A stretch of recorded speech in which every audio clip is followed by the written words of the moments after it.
Transparency international Bangladesh TIB তাদের স্বৈরাচার পতনের ১.৫ বছর প্রত্যাশা ও প্রাপ্তি শীর্ষক গবেষণা প্রতিবেদনে বাংলাদেশের রাজনৈতিক সহিংসতার এক উদ্বেগজনক চিত্র তুলে ধরেছে। প্রতিবেদনে জানানো হয়, ২০২৪ সালের আগস্ট থেকে ২০২৫ সালের ডিসেম্বর পর্যন্ত ১৭ মাসে সারা দেশে মোট ৬০০টি সহিংসতার ঘটনা ঘটেছে। এর মধ্যে ৫৫০টি ঘটনায় বিএনপি নেতাকর্মীদের সম্পৃক্ততা পাওয়া গেছে। ১২৪টি ঘটনায় নিষিদ্ধ ঘোষিত দল আওয়ামী লীগের সদস্যরা জড়িত ছিল এবং ৪৬টি ঘটনায় জামায়াত ইসলামী যুক্ত ছিল।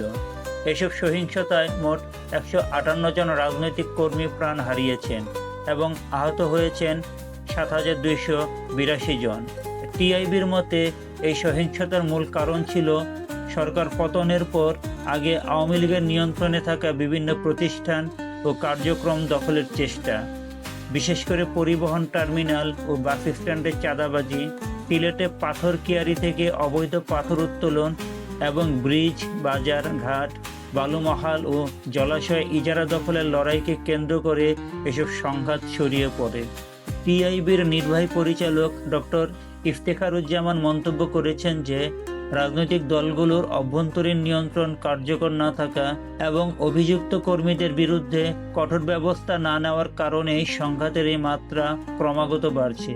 ২ ফেব্রুয়ারি টিআইবি মিলনায়তনে সংবাদ সম্মেলনের মাধ্যমে এই তথ্যগুলো প্রকাশ করা হয়।